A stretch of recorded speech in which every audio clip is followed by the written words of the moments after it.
is laid and the anchors weighed, a sailor's blood begins racing.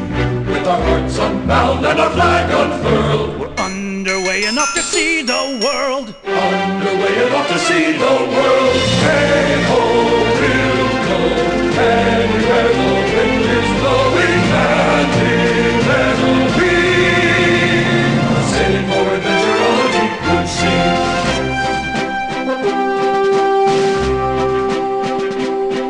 Danger walks the deck, we say what the heck, we laugh at the perils we're facing. Every storm we ride has its own reward, and people die by falling overboard. People die by falling overboard. Hey ho, we'll go anywhere the wind is blowing, hoist up sails and sing, sailing for adventure on the big blue wet thing.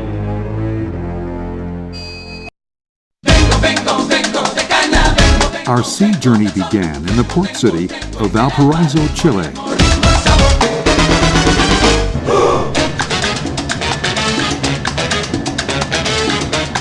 Where we boarded the Holland America Veendam, along with about 1,200 other people, soon to become our close companions, sharing new adventures, new sights, and infectious diseases. Our first port of call, exploring the harbor city of Coquimbo, Chile.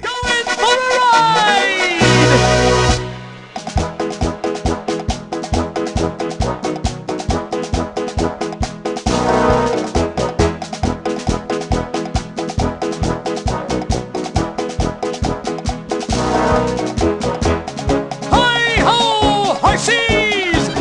Hold on, kids! And be gentle with them!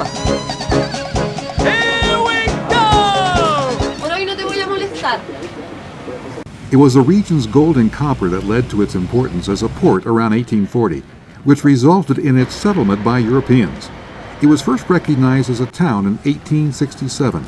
The town is also in the region of the infamous Chilean mining collapse of 2010. Here Pat is getting acquainted with some of the locals, offering them money to perform.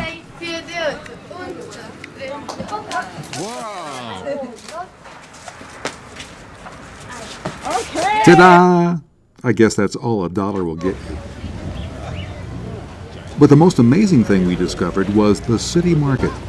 It was a one-stop shopping center that would challenge Costco. In addition to the assorted fish, vegetables, fruits, and spices, they sold clothes, shoes, even saw blades and bathroom hardware.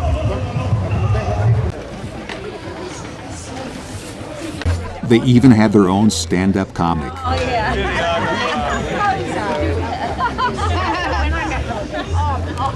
Work with me, work with me. Equally entertaining were the local critters.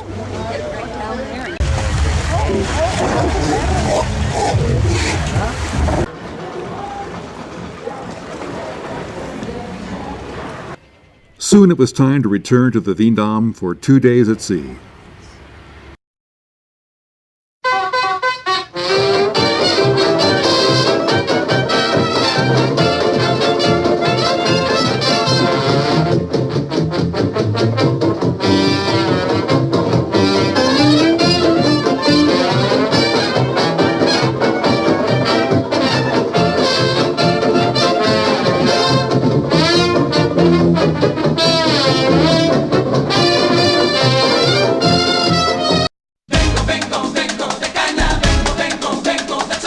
Next port of call, Callao, Peru, with neighboring Lima, the country's capital city. This took us on our second shore excursion, Lima by night.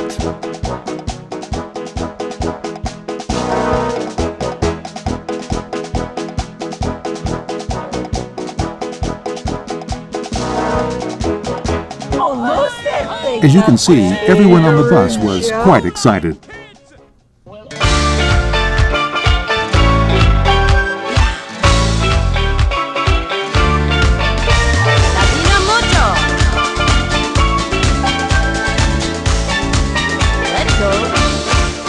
Ich muss raus aus dieser Stadt, weil die Seele Fernweh hat, hab den Süden ausgesucht, leider alles ausgebucht.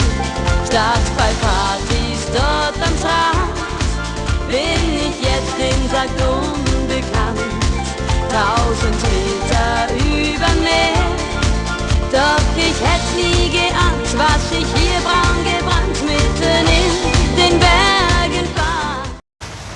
Topped off with an amazing display of Lima's water fountains.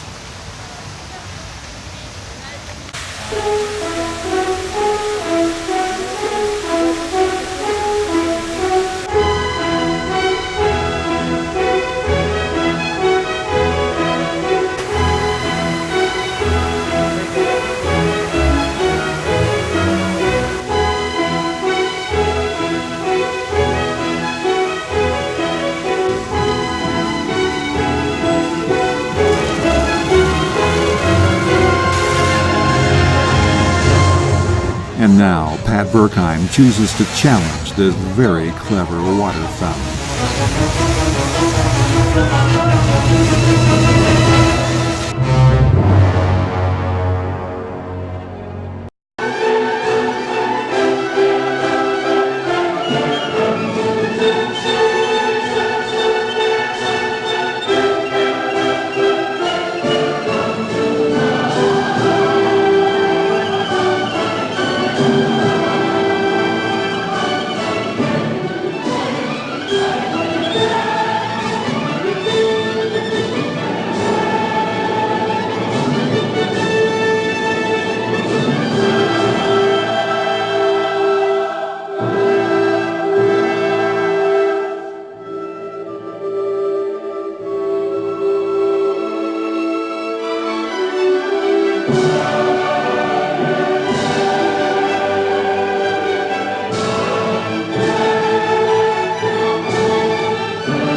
Next morning, bright and early, it's now time for Lima by daylight.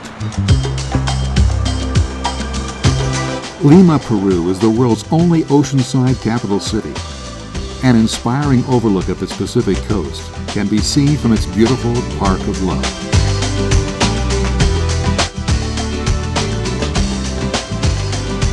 Old Town Lima Square, founded by the Spanish, is surrounded by palaces, government buildings, and the Cathedral of Lima.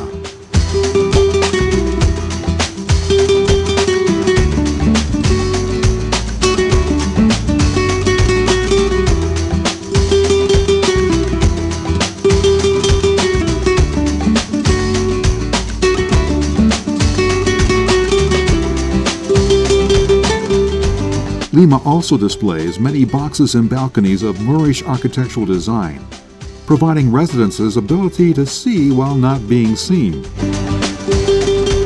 Lima also has a very unusual distinction of receiving 0 inches of rain a year. Their moisture comes from their exceedingly high humidity and rivers feeding in from the mountains. Then a quick overnight excursion to Trujillo, Peru. Trujillo is known as the capital of the everlasting spring and considered the birthplace of Peru's judiciary. In 1822, the city was honored with the title Meritorious City and Faithful to the Fatherland for its part in the fight for Peru's independence. However, from the vantage point of the harbor, the city mostly revealed a barren and sterile landscape. While the Berkheims took advantage of a shore excursion, which included seeing the city's famous reed boats, Margaret and I stayed aboard ship to partake in its many offerings.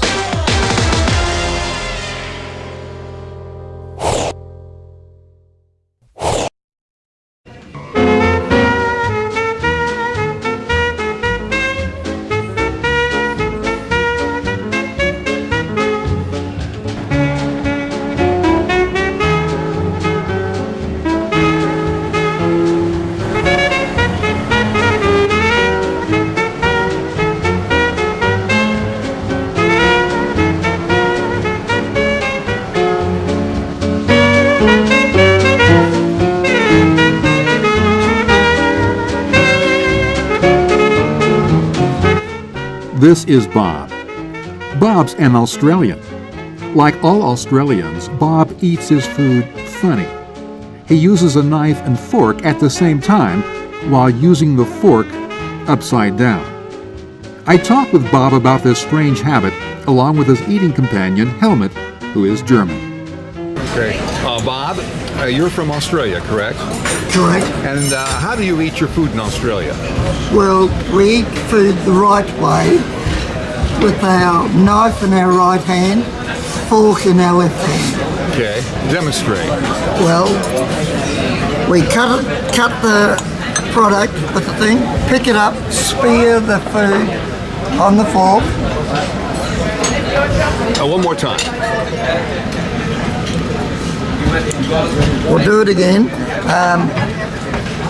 We cut the food, spear the food with our fork, and So the fork is upside down. we're from down under, so naturally it's upside down. Okay. So how do you eat potatoes? Same way? Same way. We eat all our food this way, Okay. except soup. Except soup and sometimes fruit, you Oh said. yeah. I don't know. I just eat like that over. So, and then eat. Yeah, but he's an import. He's German. Yes. I just eat like that, and I go the last big, with me, and then I go like that as well.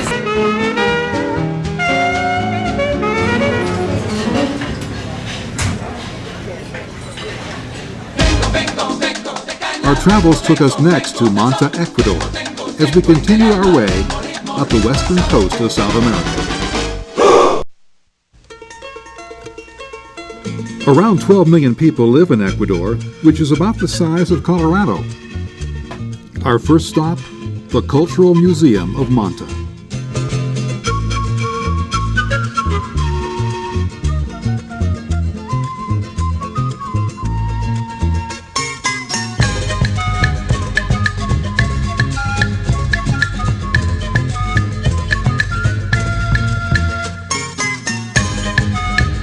Then a drive into the Ecuador interior to Monte Cristi, home of custom-made Panama hats.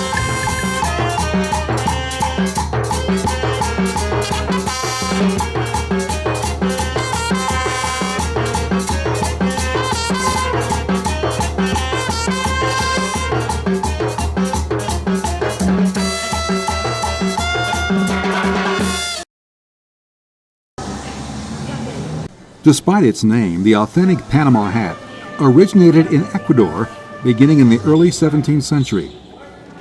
They are made from a plant whose name I can't pronounce, woven and blocked in Ecuador, principally at this very location.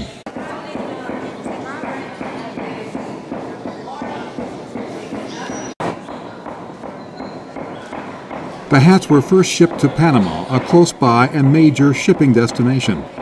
The popularity of the hat flourished from the California gold rush days as traders made their way through the Isthmus of Panama. The hat was soon discovered as excellent headwear to ward off the heat. From there, it has become very popular among the rich and famous. Where did you get that hat? Where did you get that tile? Isn't it the knobby one and just the proper style? I should like to have one just the same as that. Wherever I go they shout, hello, where did you get that hat?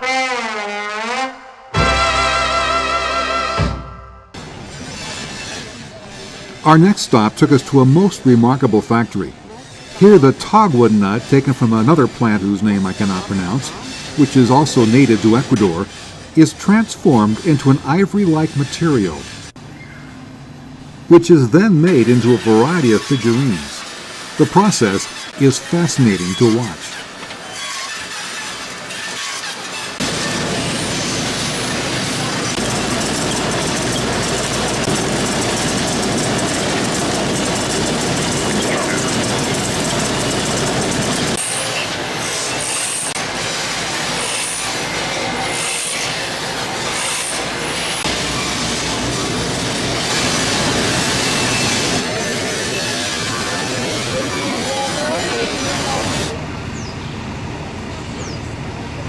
Next stop, a nearby village where the process for converting the sisal plant to thread for weaving was demonstrated.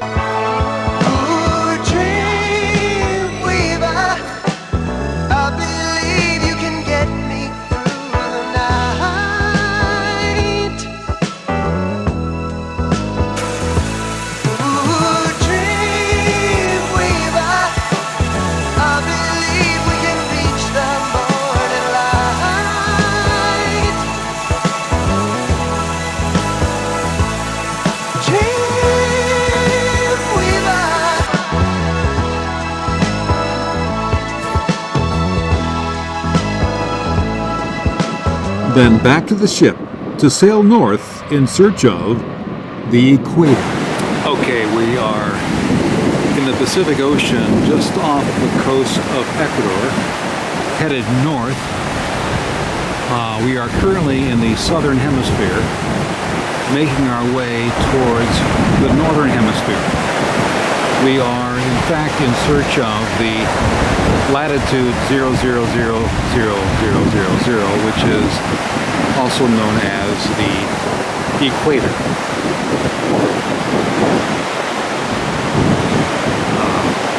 We hope we can get a nice view of the equator as we go past it. I'm sure there'll be a sign of some kind to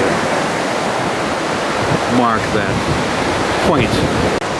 I'm here with the Berkheims, Pat and Linda, who are sharing this great experience with me going across the equator. I've gotten word from the captain that we are approaching the equator. He has warned us that going over it could be a little bumpy. So I think I see it coming. Look, 5, 4, 3, 2, 1. Whoa! There it was. Wow. Actually, there it wasn't. Turns out we were about 20 minutes shy. But next day, the entire ship celebrated the event.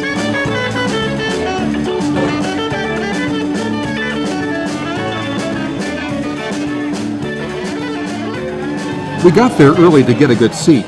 Turns out those who came later merely stood in front of us, blocking our view. The ceremony had the staff being brought in by their captive pirates. Next, King Neptune appeared.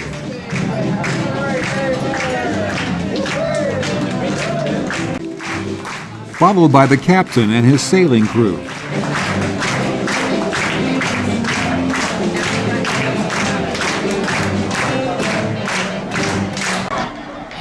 Staff members were then brought before the prosecutor in groups, and their criminal charges read. They were then commanded to kiss the fish! Kiss the fish!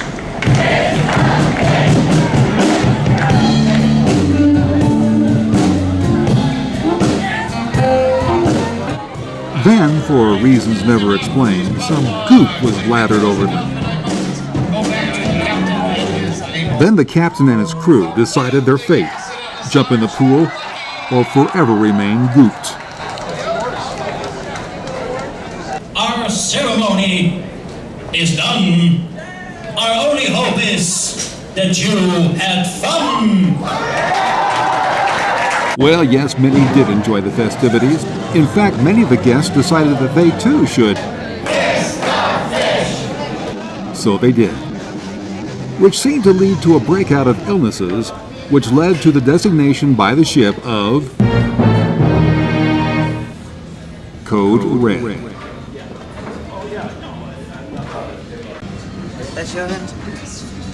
Thank you. Standing, so I look. Thank you.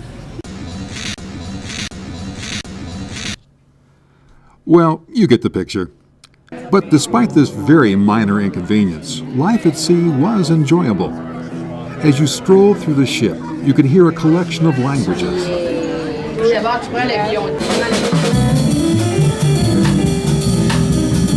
And rhythms from a variety of music. You on the road must have a cold.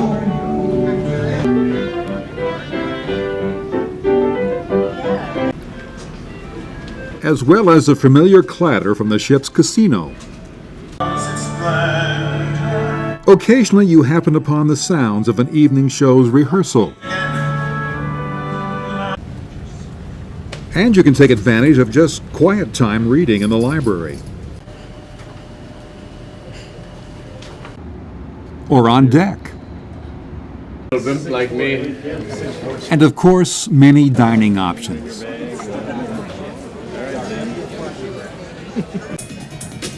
There was always something to do and see.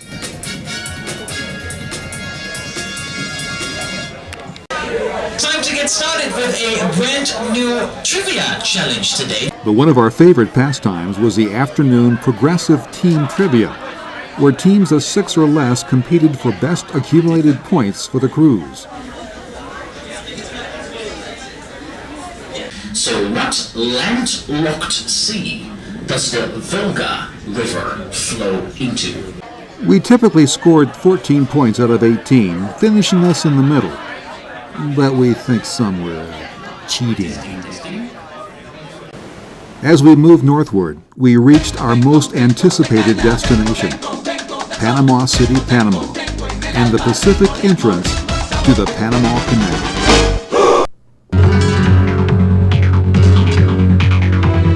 The first attempt to build a canal across the Isthmus of Panama was by the French, headed by Ferdinand de Lesseps, who had succeeded in building the Suez Canal. The French engineer believed the Panama Canal could be constructed like the Suez as a sea-level canal. Construction began in 1881. But due to the extreme difficulty of such a design, along with workers becoming sick and dying from yellow fever and dysentery, and not understanding their cause, as well as construction difficulty and inadequate financing, the project was abandoned. Under the presidency of Theodore Roosevelt, America wished to take on this project and own the seaway connecting the Pacific to the Atlantic. However, Colombia, who governed this territory, refused to give America permission. This obstacle was resolved when a Panamanian nationalist group, backed, supported, and initiated by the American CIA, mounted a successful insurrection on November 3, 1903. On November 6, the U.S. quickly recognized the new nation of Panama. In exchange, America was granted exclusive and permanent possession of the Panama Canal Zone. On September 7, 1977, President Jimmy Carter signed a treaty which promised to return the canal to Panama in the year 2000, which occurred. The canal was built by the U.S. Army Corps of Engineering, which began in 1904 and completed 10 years later. Unlike the French, U.S. engineers recognized a sea-level canal was impractical due to the land's mountainous terrain. So instead, a lock system was designed with 2 lock systems on the Pacific side and 1 lock system on the Atlantic side, raising and lowering boats to and from Lake Gatun and connecting the 2 seas. Gatun Lake is an artificial lake created by the U.S. containing 164 square miles. Here ships await entrance to the locks toward their desired destinations. Upon arriving in Panama City, we went ashore and took a bus tour to what would be our ship's final lock as she made her way into the Atlantic and Caribbean.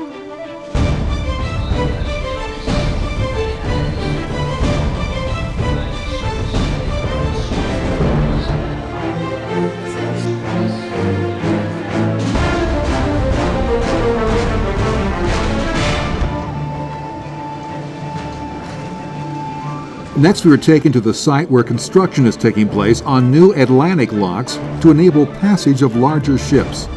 Similar work is being done on the Pacific side as well. 39 nationalities are working on this project, which is projected to be completed by 2015.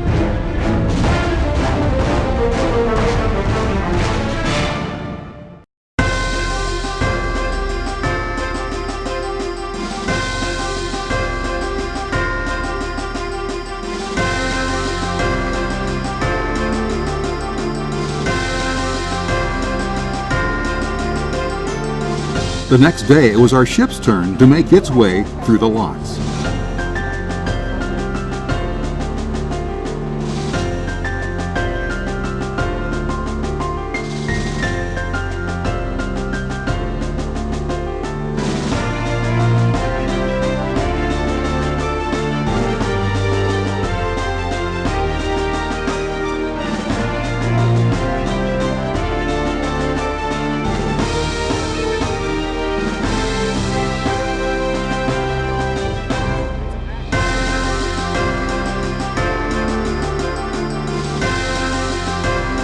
We were told the cost of the Veen Dam to go through the locks was around $200,000, based on its size and number of passengers. Each of the locks have 2 lanes which elevate the ships 85 feet above sea level to Gatun Lake. Then they are lowered back to sea level by the locks on the opposite side of the lake. From sea to sea, the distance traveled is around 50 miles.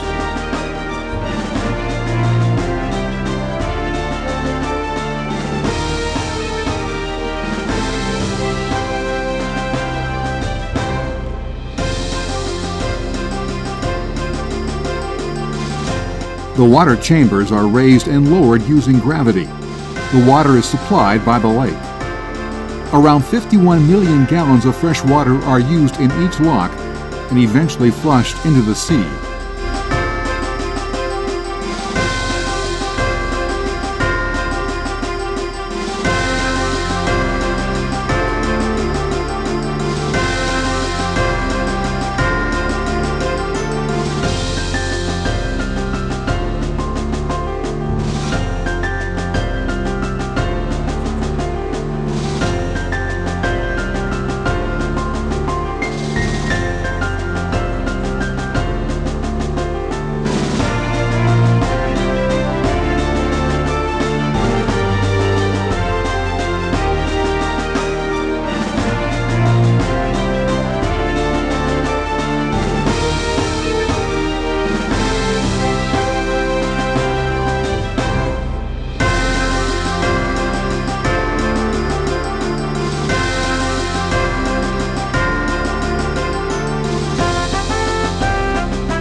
Our trip through the canal took about 8 hours.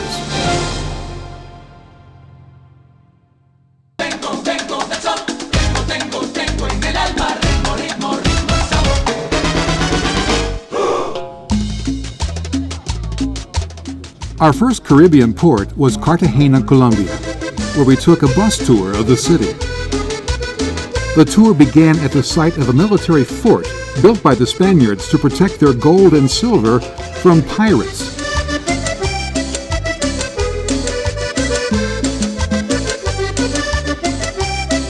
Then on to the clock tower entrance to San Pedro Square. With its array of suites.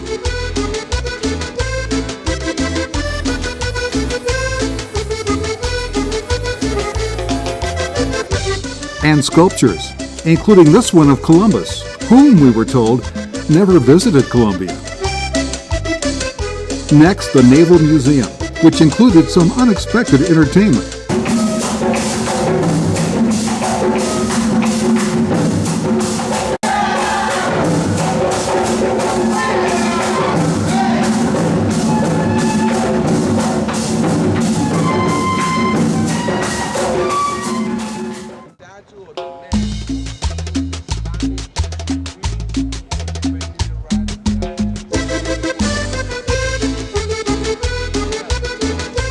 When the Spaniards first arrived in 1501, they built a 9-mile wall around the city for protection. Then on to the Cartagena dungeons. What is now a very crowded grouping of shops and a major tourist attraction was originally dungeons built by the Spanish between 1792 and 1796. The vaults, which are now shops, were originally used by the Spaniards as storerooms for munitions and military provisions before becoming jail cells.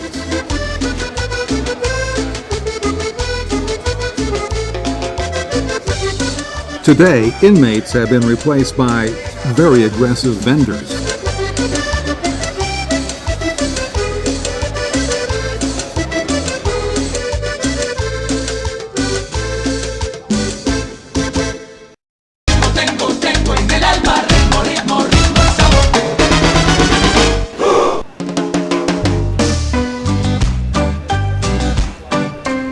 Hey guys, welcome to Jamaica, man. Welcome to Falmouth. How are you today? Wow.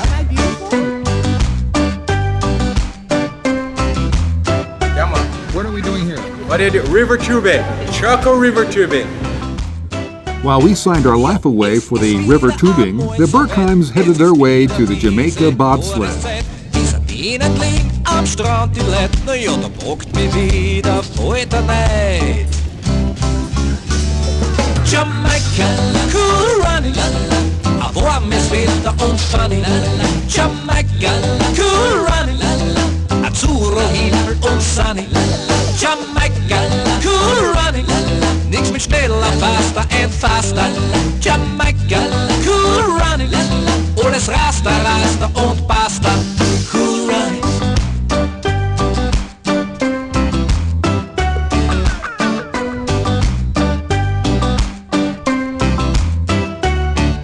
Die Hektik einmal übermanns, jojo, der Chef wieder einmal sagt, er kann's. Und das Radio sagt schon in der Früh, also Verkehr haben wir heute viel zu viel. Stau, Stau, Stau, Stau.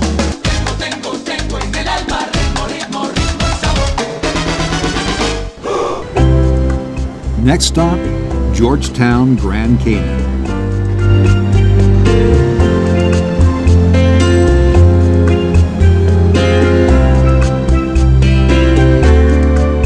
And a ride in a submarine. In the town where I was born lived a man who sailed the sea, and he told us of his life in the land of submarines. So we sailed up to the sun till we found a sea of green, and we lived beneath the waves in a yellow submarine. We all live in a yellow submarine, yellow submarine, yellow submarine. We all live in a yellow submarine, yellow submarine, yellow submarine. And our friends are all on board, many more of them live next door, and the band begins to play.